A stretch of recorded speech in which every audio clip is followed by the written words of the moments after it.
이 시간 하나님의 은혜를 사모하며 예배드리는 우리 모든 성도들 가운데 하나님께서 말씀을 통해 큰 은혜와 큰 능력과 힘을 공급하여 주실 줄 믿습니다. 우리 이 시간 옆에 있는 분 이렇게 서로 함께 격려하면 좋겠습니다. 말씀 붙들고 힘냅시다. 말씀 붙들고 승리합시다. 오늘 말씀 제목 한번 읽어볼까요? 영적 침체를 이겨내는 신앙관리. 핵심은 하나님의 말씀을 붙들고 일어서는 겁니다. 야, 그러면 벌써 설교 다 끝났네요. 오늘 핵심까지도 다 다뤘으니까. 굉장히 짧은 말씀이지만 조금 세밀하게 이 말씀을 잘 보셔야 돼요. 이 말씀 속에서 우리가 얻어야 될 교훈들이 이제 그냥 단순히 말씀 붙들고 힘내자 이 정도가 아니라 우리가 무엇을 바라봐야 되는지, 무엇을 의지하고 어떻게 행해야 되는지 이 짧은 말씀 속에 다 들어 있습니다. 주일 오후에 참 이 시간 노곤하고 피곤한 시간입니다. 새벽부터 시작해서 지금까지 이렇게 시간들을 보내면은 저 자신도 좀 이렇게 생각을 해보면 육체적으로 제일 많이 깔았는 시간이 이 시간인 것 같아요. 저도 이제 하루에 주일날 뭐 새벽에 4시부터 시작해가지고 쭉 이렇게 일정을 보내고 하면은 가장 피곤하고 지쳐가는 시간이 이 시간쯤이 아닌가 싶습니다. 그래서 저도 좀 더 솔직하게 한번 고백해보면 부교육자 때 오후 시간이 참 힘들더라고요. 이제 깨 있는 것처럼 보이기 위해 가지고 딱 이렇게 이제 앉아 있는데 실상 정신은 이미 이제 정신줄을 놓고 막 이렇게 잠이 와가지고 이리 휘청 저리 휘청. 근데 또 조는 것처럼 보이면 안 되니까 말씀 듣고 끄덕이는 것처럼 이러고 있고. 참 날이 갈수록 그런 어떤 요령과 그런 어떤 기술만 늘어가는 그런 어떤 모습에 때로는 좀 답답함과 좀 안타까움들을 많이 가졌던 그런 시간들도 있었습니다. 본격적인 무더위가 시작되는 7월에 저도 좀 생각을 해보면 언제 제일 많이 피곤함을 느끼는가? 여름인 것 같아요. 가장 하루를 이제 일찍 해가 뜨면서 일찍 시작하는 것 같은 이제 뭐 그런 의미들도 있겠지만은 그래서 그런지 좀 여름날에 좀 많이 지쳐가고 힘들어하는 그런 모습들을 좀 보게 됩니다.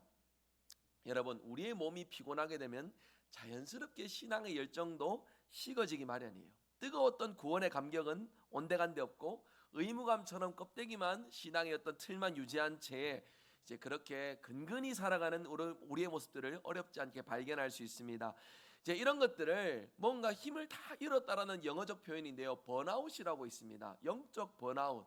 이런 현상들을 참 우리가 자주 발견하게 되는데 오늘 우리가 읽은 본문에 엘리야가 바로 앞장에 열왕기상 18장에 이루었던 놀라운 승리는 온데간데 없고 지금 하나님 앞에 하나님 내 생명 거둬가 주십시오. 이제 힘들어서 못하겠습니다. 이제 이런 말을 하고 있는 엘리야. 18장과 19장이 너무나도 극명하게 다른 엘리야의 모습을 보여주고 있습니다. 바로 직전에는 갈멜산에서 바알과 아세라 선지자 800명 가까이 되는 이 사람들과 홀로 맞서 싸우면서 하나님의 위대하심, 불을 내리고 비를 내리고 하나님의 놀라운 역사 속에 쓰임 받아가지고 그가 이뤘던 놀라운 승리 속에 하나님께 영광과 기쁨이 되었던 모습을 가지고 있습니다. 그런데 오늘 19장의 엘리야의 모습은 어떻습니까? 아합과 수많은 바알과 아세라의 선지자들 속에서도 밀리지 않던 그가 한 사람을 두려워합니다. 이세벨 여왕. 이를 두려워해가지고 두려워 떨면서 광야로 도망치는 꽁지 빠지게 도망가는 이런 모습들. 로뎀나무에 주저앉아가지고 여호와여 넉넉하오니 지금 내 생명을 거두어가 주옵소서. 이런 탄식어린 힘 빠진 모습을 보여주고 있다는 겁니다. 영적인 침체죠. 위대한 승리 가운데 승승장구하는 신앙이 아니라 위대한 승리 속에 다시금 깊이 내려앉는 인간의 연약함을 이곳에서 볼 수 있습니다. 오늘 말씀 세 가지로 살펴볼 때에 우리가 지치지 않고 신앙의 열정을 유지해가는 방법을 엘리야의 모습 속에서 우리가 발견해가며 저와 여러분도 지치지 않고 침체 없이 하나님 앞에 늘 승리의 걸음 이어가시는 모든 성도들 되시길 주님의 이름으로 축복합니다. 세 가지를 생각합니다. 한번 따라서 해볼까요? 형편을 보지 말고 하나님만 바라봅시다. 엘리야가 무너졌던 원인이 첫 번째 원인이 3절에 잘 나와 있어요. 3절을 주목해 보시면은 그가 이 형편을 보고 일어나 자기의 생명을 위해 도망하여. 뭐를 봤다고요? 형편을 보았다고 합니다. 이 형편이 뭡니까? 이세벨 여왕이 반드시 엘리야를 죽이겠노라 말했던 그 형편. 열왕기상 18장에 이루었던 놀라운 승리는 온데간데 없고 여인의 서슬퍼른 그런 말 한마디에 완전히 그 열정이 식어버린 채 도망가기 바빴던 엘리야, 그가 바라봤던 것은 무엇입니까? 자기를 죽이겠다고 달려드는 이 형편을 엘리야가 바라봤다라는 것이죠. 방금 전까지는 살아계셔서 불도 내려주시고 비도 내려주셨던 전능하신 하나님만을 바라봤는데 자신을 죽이겠다고 말하는 이 이세벨의 형편을 엘리야가 보았다라는 것입니다. 여러분, 우리가 신앙의 침체를 잃어버리는 가장 큰 원인 중에 하나가 뭔지 아십니까? 시선의 실패입니다. 뭐의 실패요? 시선의 실패. 뜨거울 때, 뭔가 신앙의 은혜 넘치고 감사와 열정이 가득할 때는 하나님이 크게 보입니다. 근데 내 삶의 문제나 육체의 고단함이나 환경의 어려움이나 이런 이유들에서 우리가 가졌던 크게 보였던 하나님은 그런 순간에 온데간데 없이 놓쳐버리고 맙니다. 영적으로 지치기 시작할 때에 하나님보다 환경이 더 크게 보이기 시작하면서 가면 갈수록 시들시들해져 간다라는 것이죠. 날씨가 너무 더우니까 예배드리기 힘듭니다. 습한 날 너무너무 쉽게 지칩니다. 이렇게 말할 수 있을지 몰라요. 내 삶의 무게가 너무나도 무거워서 도무지 기도하기 어렵습니다. 이렇게 말할 수도 있을지 모릅니다. 열심히 교회 봉사를 해도 알아주는 사람 아무도 없고 그러다 보니까 가면 갈수록 지쳐만 갑니다. 이렇게 말할지도 모릅니다. 그러나 여러분, 이것은 사탄 마귀가 우리에게 주는 영적 착시의 현상이에요. 하나님을 바라보지 못하고 자꾸 그 상황 속을 주목하고 바라보면서 하나님을 놓도록 만드는 영적 착시 현상인 것입니다. 상황과 형편에 매몰되면은 딱 엘리야와 같은 반응을 우리도 보일 수밖에 없게 되는 것입니다. 성도 여러분, 삶의 무게에 지치고 더운 여름에 우리의 육체까지도 지쳐가는 이러한 순간 속에 우리의 시선을 다시 한 번 더 점검해 볼 수 있기를 바랍니다. 오늘 나는 무엇을 바라보고 사는가? 여러분, 우리가 신앙생활 하면서 너무나도 뻔하고 너무나도 반복되고 익숙한 말이지만 모든 순간 주님을 바라봐야 우리가 승리의 삶을, 은혜의 삶을 누려갈 수 있습니다. 믿으십니까? 여러분, 옆에 있는 분 이렇게 서로 함께 바라보며 서로 함께 격려하면 좋겠습니다. 모든 순간 주님을 바라봅시다. 모든 상황 속에 주님을 바라봅시다. 형편을 보지 말고 눈을 들어 주님을 바라보는 믿음의 성도, 저와 여러분의 삶이 되시기를 주님의 이름으로 축복합니다. 두 번째입니다.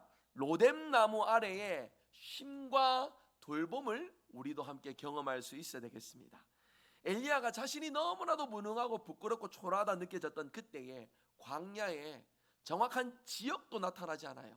어딘지도 모르는 광야의 그 깊숙한 곳에 로뎀나무 아래에 겨우 누워서 잠이 들었다라고 합니다. 완전히 육체도 마음도 바닥이 난 상태. 이때 하나님께서 엘리야를 어떻게 다루는지를 잘 보시기 바랍니다. 야, 너 지금 여기서 뭐 하는데? 저기 가서 남아있는 바알 우상들, 아세라 우상들 다 무너뜨리고 하나님의 영광을 드러내야지. 하나님께서 불을 내려주셔가지고 너에게 승리를 주셨는데 3년 반 동안 비도 안 왔던 이 땅에 너의 기도 속에 비까지 내려주셨는데 하나님이 이만큼 일하셨는데 네가 지금 여기서 이러면 되겠느냐? 빨리 가서 하나님의 사명을 감당해라. 여러분, 오늘 읽으신 구절에 하나님의 그런 말씀이 있습니까? 없습니다. 하나님 그렇게 엘리야를 대하지 않으셨어요.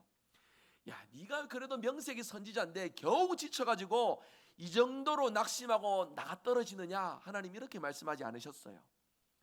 하나님은 지친 엘리야를 향해서 5절 6절에 특별한 돌봄을 허락하시는데 5절 6절 여러분 우리 같이 한번 읽어보면 좋겠습니다. 5절 6절 우리 한번 한 목소리로 같이 읽습니다. 로뎀나무 아래에 누워서 자더니 천사가 그를 어루만지며 그에게 이르되 일어나서 먹으라 하는지라. 본즉 머리맡에 숯불에 구운 떡과 한 병 물이 있더라. 이에 먹고 마시고 다시 누웠더니. 아멘. 여러분, 하나님께서 친히 엘리야를 이렇게 돌보아 주시고 계시는 거예요. 숯불에 구운 따뜻한 떡과 시원한 물을 공급해 주시고 그리고 그의 형편을 아시는 하나님께서 그의 마음에 위로 북돋아 주시고 보듬어 주시는 은혜를 허락하여 주셨다는 겁니다. 영적으로 육적으로 철저하게 쉴 수 있도록 하나님께서 은혜를 베풀어 주신 것이에요. 7절을 보시면은 이 일이 한 번에 끝나지 않고 또 다시 와서 어루만지며 이르되, 하나님께서 그렇게 어루만져 주셨다라고 말씀해 주고 있습니다. 우리가 흔히 신앙의 열정을 잃어버리면은 너무 좀 그 부분들을 쉽게 말하는 경향이 있어요. 예배를 똑바로 안 드려서 그렇대, 기도 안 해가지고 그렇대, 열심히 봉사하고 섬기지 않아서 그렇대, 이런 식으로 뭔가 신앙의 중심을 잡지 못하고 갈팡질팡하는 사람들을 좀 우리가 쉽게 말하는 그런 경향들도 없지 않아 있습니다. 여러분, 욥기 내용을요 자세히 보세요. 욥기가 길어질 만한 성경이 아닙니다. 그럼에도 길어졌던 것은요, 하나님의 뜻과 무관한 채 계속해서 욥에게 정답만을 말해줬거든요.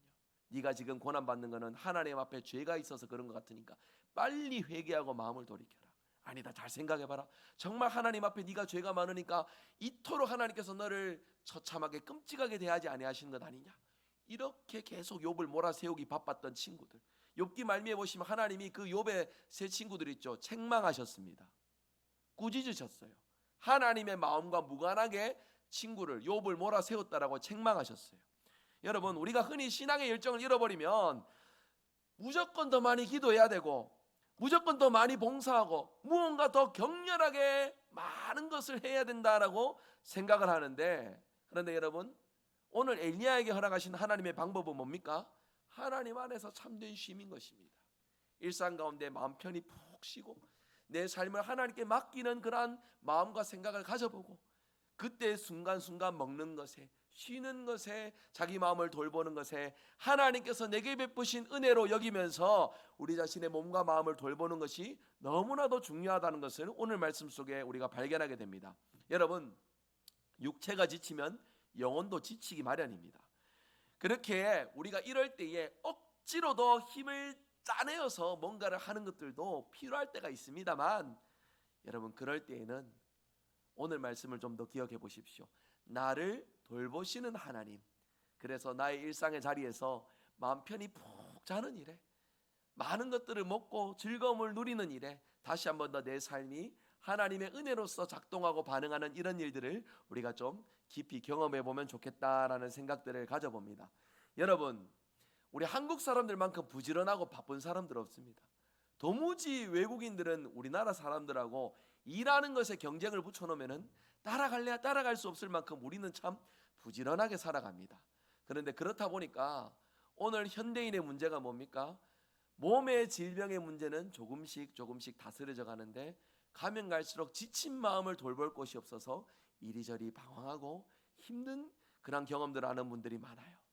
하나님 안에서, 하나님께서 허락하신 로뎀의 자리에서 하나님의 돌보심을 저와 여러분이 온전히 경험할 수 있기를 바랍니다.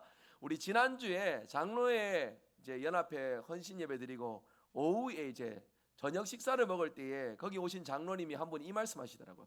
아니, 성일교회는 매주 이렇게 밥 먹습니까?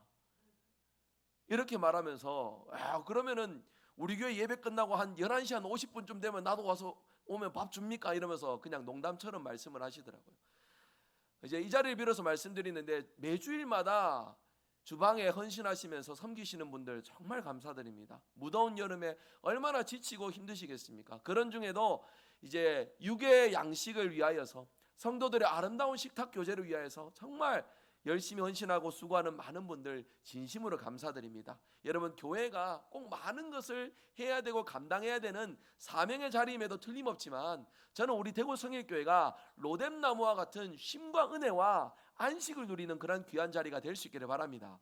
서로 좋은 분들과 같이 함께 위로하고 소망을 나누고 맛있는 거 먹고 서로 같이 함께 기쁨을 나누고, 그런 의미에서 오늘도 얼마나 좋았습니까? 3주 연속 수박을 먹고 3주 연속 떡을 먹고 맛있는 밥까지 먹으면서 도무지 살이 빠질래야 빠질 수 없는 저의 형편을 보면서 좀 주일날도 좀 이런 생각을 해봐요. 오늘도 여러분 그런 생각 안 드세요? 배식할 때에 조금만 먹어야지, 적당히 먹어야지, 이런 생각하면서 배식 이렇게 자기 분량 안 뜨십니까? 저도 오늘 그런 생각하고 갔습니다.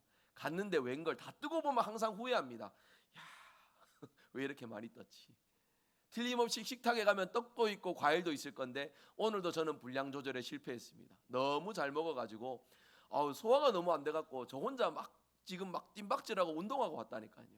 근데 생각을 해보면은 맛있는 것을 먹어서 우리의 몸도 이렇게 즐겁지만 여러분, 그 자리에 우리가 먹기만 합니까? 뭘 하지요? 한 주간에 어떻게 지냈는지도 대화하고 교제하고 서로의 형편을 들으면서 또 위로하고 소망을 나누고, 여러분, 이 모든 것이 하나님의 은혜로서 이루어지는 일들인 것이에요. 예배를 잘 드리는 것도, 뜨겁게 기도하고 찬양하는 것도 중요합니다. 하지만 성도들이 같이 함께 귀한 것을 먹고 나누고 은혜와 즐거움을 나누는 것도 우리에게 너무나도 중요해요. 여러분의 지친 일상의 순간 속에 우리 대구성일교회 함께하는 이 자리가 여러분에게 로뎀나무와 같은 그런 은혜의 자리가 될 수 있기를 간절히 소망합니다. 그래서 우리 하나님 베푸시는 마른 뼈에 생기를 불어넣어 주시는 그런 위로와 소망을 우리 주일 모임 가운데 온전히 누리시는 저와 여러분 되시길 주님의 이름으로 축복합니다. 오늘 말씀 세 번째입니다. 한번 따라서 해봅시다. 그럼에도 사명의 자리로 나아갑시다. 하나님이 주신 떡과 물을 먹고 엘리야가 이제 힘을 얻습니다. 그 다음에 엘리야가 무엇을 했습니까? 8절에 보시면요, 8절 우리 한번 같이 읽어보면 좋겠습니다. 8절 있습니다. 이에 일어나 먹고 마시고 그 음식물의 힘을 의지하여 40주 40야를 가서 하나님의 산 호렙에 이르니라. 아멘. 40주 40야, 밤낮으로 40일 동안 열심히 가서 하나님이 가라고 하셨던 하나님의 산 호렙에 이르렀다라고 말씀합니다. 엘리야에게 쉼을 주시고 회복시키신 다음에 엘리야가 도달했던 최종 목적지가 어디입니까? 사명의 자리예요. 하나님이 가라고 하신 사명의 자리에 엘리야가 가게 되었다는 것입니다. 여러분, 쉼 그 자체가 우리의 인생의 목적일 수는 없습니다. 쉼은 우리의 삶 가운데 무엇을 위해 필요한 것입니까? 사명을 향하여 달려가기 위해서. 사명을 향해 달려가기 위해서 우리의 삶에 쉼이 필요하다는 것이에요. 여러분, 생각해 보세요. 영적 침체를 완전히 벗어나는 순간은 언제일까요? 잘 먹고 푹 쉬기만 하면은 우리에게 그런 침체가 벗어나지게 될까요? 아닙니다. 잘 먹고 쉬는 그 속에 다시금 하나님 내게 주신 사명을 깨닫고 하나님의 사명의 자리를 향해서 발걸음을 내디딜 때에 우리에게 영적 침체의 문제가 해결되게 된다는 것을 우리가 오늘 말씀 속에서도 발견할 수 있습니다. 40주 40야를 뛰어가서 하나님의 산 호렙에 이르니 하나님께서는 크고 강한 바람과 지진과 불 속에서도 계시지 않던 하나님의 그 세밀한 음성이, 여러분 말씀을 잘 보시면요, 갈멜산에서 기도할 때 하나님의 음성이 엘리야에게 도달해서 깨닫게 하시는 그런 부분들은 없습니다만은 이 로뎀나무 자리에서도 하나님께서 위로를 베푸실 때에 하나님이 말씀하셔서 위로하신 것이 아니라 천사를 보내갖고 위로하시잖아요. 그런데 호렙산 동굴에서 하나님의 세미한 음성으로서 엘리야를 직접 위로하시는 하나님의 목소리를 엘리야가 듣게 됩니다. 무엇을 들었습니까? 자기 혼자 버티고 견디고 있던 것 같은 그러한 순간 속에 아직 바알과 아세라에 굴하지 않았던 7,000명의 믿음의 용사들이 이스라엘 땅에 있음을 하나님께서 알게 하여 주시고, 그리고 엘리야 다음에 영적 지도자를 위하여서 준비하고 그를 세워갈 것을 하나님께서 명령하여 주십니다. 엘리야의 사명이 무엇인지 다시금 하나님께서 알려주신 것이죠. 여러분, 우리의 영적 침체, 이게 여름이든 가을이든 겨울이든 봄이든 언제든지 찾아올 수 있습니다만 이 영적 침체를 벗어나고 열정을 유지하는 비결은 내 사명의 자리를 끝까지 지키는 것입니다. 여러분의 사명의 자리를 끝까지 지켜가시는 저와 여러분 되시길 주님의 이름으로 축복합니다. 여러분, 포기하고 싶고 안 하고 싶을 때는요, 핑계거리를 찾습니다. 안 해야 될 이유거리를 찾아요. 그런데 해야 될 분명한 사명과 목적이 있다면요, 그 많은 어려움들 속에서도 해야 될 방법을 찾아갑니다. 어떻게 해야 할 것인지, 내가 이 부분을 어떻게 감당할 것인지, 이런 부분들을 발견하고 찾아가기 마련인 것이에요. 날씨 덥고 춥고 한다고 지친다고 기도의 자리를 떠나고 예배의 자리를 멀리하고, 여러분, 사명의 자리를 벗어나면 영적 침체는 더욱 깊어지기 마련입니다. 우리의 몸과 마음이 고단할지라도 하나님의 약속, 사명의 자리를 바라보시며 한 걸음씩 한 걸음씩 나아가실 때에 여러분은 뭔가 연약함 중에 한 걸음을 내딛는 것이지만 하나님께서 40주 40야를 달리게 하시는 힘과 능력을 우리에게 공급하여 주실 줄로 믿습니다. 그러한 은혜를 저와 여러분 삶 가운데 온전히 누리시는 모든 성도들 되시길 주님의 이름으로 축복합니다. 말씀했습니다. 7월을 맞이하며 오후 찬양 예배 시간에 이 침체 부분을 제가 먼저 꺼낸 것은 뭔가 2026년을 시작하면서 열심히 달려왔을 때에 이 여름철에 되면은 뭔가 많은 것을 행하였다 싶은 마음에 뭔가 좀 한 템포 쉬고 싶고 지치기 마련이고 그렇게 우리 스스로가 침체되는 그런 경험들을 하지 않는가 싶어 말씀을 준비해 보았어요. 여러분, 만약 여러분 중에 그러한 상황에 계시다면 스스로 너무 자책하지 않기를 바랍니다. 엘리야 같은 영적 거장도 이런 침체를 경험했습니다. 우리에게도 올 수 있는 주제입니다. 어찌 보면 지극히 자연스러운 우리의 인생의 단면입니다. 중요한 것은 그 침체 상황에 주저앉느냐, 하나님의 방법으로 다시 일어서느냐, 이것이 우리에게 중요한 것이에요. 이번 한 달 3가지를 기억하면서 계속해서 우리가 믿음으로 도약하고 승리할 수 있길 바랍니다. 한번 따라서 해봅시다. 시선을 바꿉시다. 내 형편과 세상을 보는 시선을 넘어 살아계신 하나님만을 바라보는 우리 모든 성도들 되시기 바랍니다. 다시 한번 따라서 해주십시오. 은혜의 충전을 받읍시다. 주님의 위로와 어루만져 주심, 로뎀 나무 아래에서 예배와 교제와 함께 나누는 모든 것들 속에서 나의 인생의 쉼표를 누리시고 하나님의 돌봄의 손길을 누리시는 우리 모든 성도들 되시기 바랍니다. 한 번만 더 따라 해주십시오. 사명의 자리로 나아갑시다. 하나님의 돌보심을 경험했다면 우리에게 가라고 하시는 그 사명의 자리를 향해 조금도 흐트러짐 없이 힘차게 전진하고 도약하는 저와 여러분 되시기를 바랍니다. 그래서 무더운 여름이지만 지치지 않고 계속해서 하나님의 사명을 힘있게 이뤄가시는 우리 모든 성도들 되시길 주 예수 그리스도의 이름으로 축복합니다.